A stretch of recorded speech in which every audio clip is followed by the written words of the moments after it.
name's Josh McGonagle from Butte Falls, Oregon. I served as a combat medic in the United States Army from 2011 to 2015. Deployed to Afghanistan twice. Went to high school in Butte Falls, played sports all the way up through. I graduated. I started going to college at SOU. Really pretty quickly figured out that I didn't want to go to college, so I signed up for the Army. Initially, they send you to MEPS, and that's where you actually sign up and swear an oath for your job. So I went to basic training in Fort Sill, Oklahoma, and they shave your head, they give you a crap ton of shots and stuff. After a week or so of all of that, they send you to go do actual training, and the drill sergeants, they jump you as soon as you get off the bus, and they're yelling at you, screaming at you, making you do push-ups, and every day is just a different, thing of training. You're either going to the range, doing weapons training, or you're learning how to march. That is 8 weeks long. Then once I got done with that, I went to Fort Sam Houston for combat medic training. You're doing tourniquets and chest seals, getting a bunch of IVs. We do training trauma lanes where you run, you shoot your gun, you dive, kind of low crawl up to somebody, and then you give them an IV and then drag them back, and then you just do that on repeat.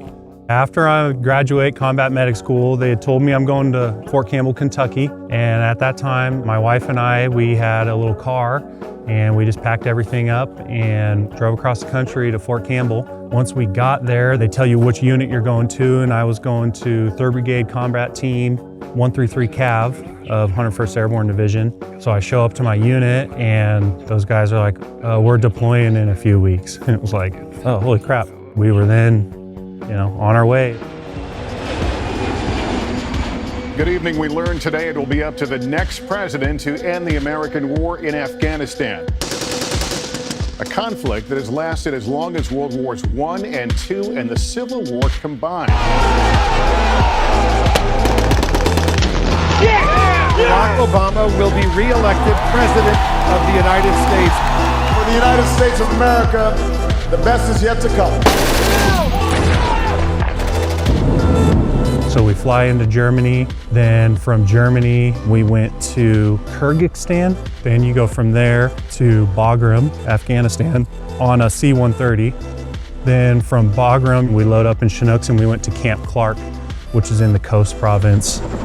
The Chinooks land, the back ramp goes down. Well, it's the middle of the night and I have this big bag on my front and a big bag on my back, so I can't really see, and I go to take a step off and I just totally biffed it.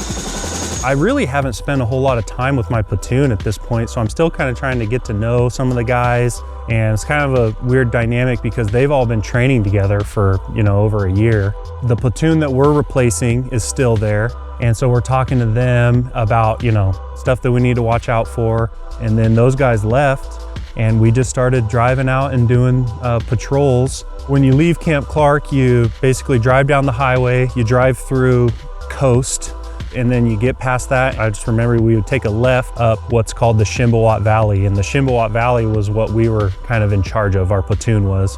There's just these villages sprinkled along this road. The further up you went, the more isolated you were, and basically the more contact that we would take. But the first, I want to say, month or so, nothing happened. We were just going to those close villages, and we would go in and set up and talk to the village elders. And we were working hand in hand with the Afghan National Army, because at that point in the war, we essentially were trying to build up and train and show them how to do everything so that they could run the show once we left. So we always had Afghan National Army platoon that was with us of 20 or 25 guys. I was the medic, so I would go in and I had bandages and Neosporin, and the elders would come up to me and bring somebody that was sick or hurt or something like that, and I would wrap them up and basically do nice things for them so that they will support us in the new government they're trying to implement.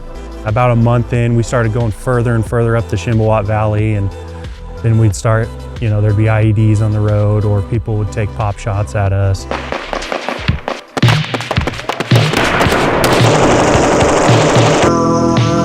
We got called to do a special mission for the Fob Tillman teardown. We had done some stuff, but nothing big. But then we go to the Fob Tillman teardown that was named after Pat Tillman. The big army decided they want to tear this down, and there was a bunch of people there. So what they were doing was they were gonna send in 100 trucks, get all the people, and then they were gonna set up a bunch of explosives and blow up the fob so that the enemy couldn't take it over or go plant a flag and pretend that they like ran us out. First thing we do when we're coming into land, somebody starts shooting at us in the helicopters. So we did a big circle. The gunner started shooting. The rear, 6 o'clock. We end up going down, landing. All of us pile out. Somebody shot a RPG or a recoilless rifle and it blew up on the side of the mountains.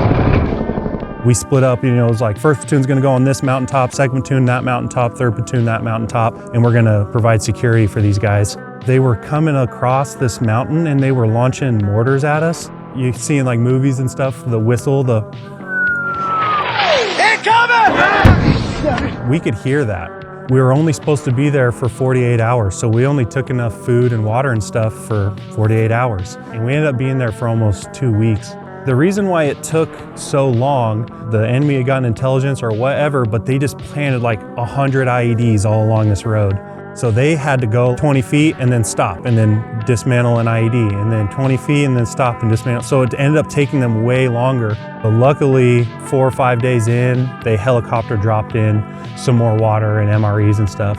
Then when it came time to leave, we all get together, all 3 platoons get together, and then we're gonna go to this LZ. We get to that LZ, and I remember very clearly, there was 4 Chinooks. They came down, and they got 5 feet off the ground, and then just left. And we're basically just heartbroken. And so then they get on the radio, and they're like, what the hell? And they're like, oh, there's this other LZ that's 2 or 3 clicks away. You have 10 minutes to get there, or whatever it was. Well, fuck, we have to just run. We just have to get all of our stuff and we just have to run.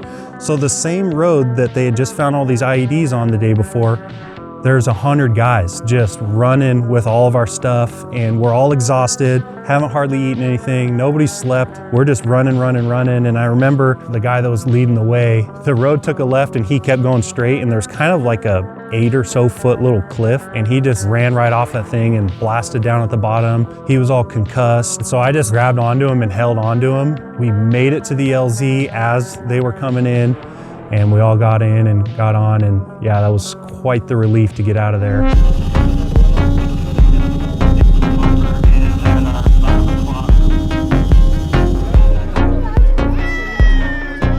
There was one time we went into a village, and we had been to that village a couple of times before, and they brought me this baby who had been basically burned on like 80% of his body. And they were kind of not really wanting to tell us how it happens, but basically the Taliban didn't like how much they were talking to us or supporting us.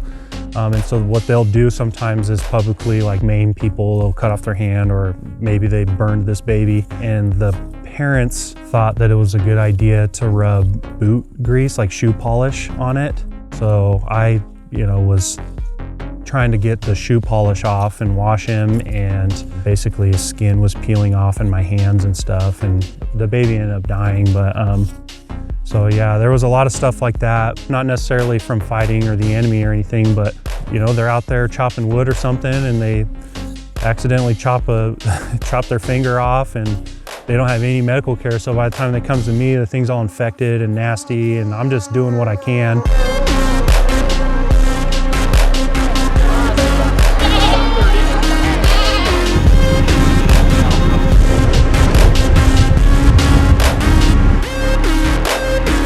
We deployed to Afghanistan a second time. The second time was in Jalalabad, and we were just doing strategic advisory. The only time we would actually leave and do missions were to just set up security for high-ranking Afghan officials, to talk with majors and colonels and stuff of ours about like big strategic stuff. We did have a green on blue incident.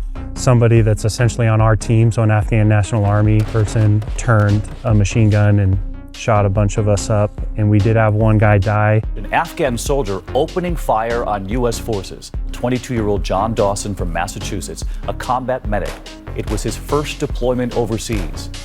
I was getting out of the Army as soon as I got back from that deployment, and I just was feeling super guilty about that. Basically, that I'm like leaving my brothers. But I talked to a couple of guys. One guy, he was my first sergeant up. He talked to me saying, I don't need to feel guilty about this stuff and that I have a plan, because I'd always kind of planned on being a firefighter after the Army. And it was really cool for him to do that, because it actually looks better for him if he has a high retention rate. So if more people re-enlist, and I kind of came to him saying that I was feeling guilty about getting out, so he could have kind of taken advantage of that and just said, oh yeah, sign here and re-enlist, and I would have done it. And honestly, I won't ever forget that.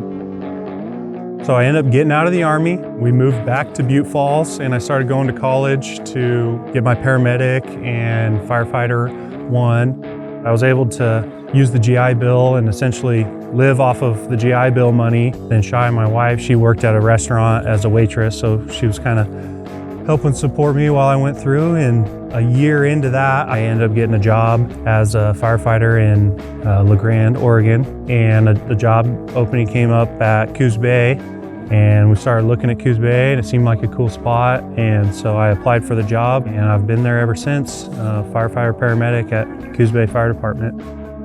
I kind of grew up in the Army. We live out here in little Butte Falls, Oregon. You don't really know a lot about the world. And then, I get out, I joined the Army, and, became a man. I know it's kind of like as corny as that sounds, but it's true. There is some things that have kind of stuck with me that are, a little bit negative, but there's also a lot of positive that I got from it, and a lot of really good relationships that I was able to build. Stuff that I was able to use, that I'm still able to use in my job as a firefighter today, is even on the scene of a really chaotic fire or really chaotic extrication, I just try to be as calm as I possibly can. And I feel like that really comes from my experience with combat. And that's one of the biggest things I feel like I'm able to bring to my job now. I definitely attribute that to my time in the service.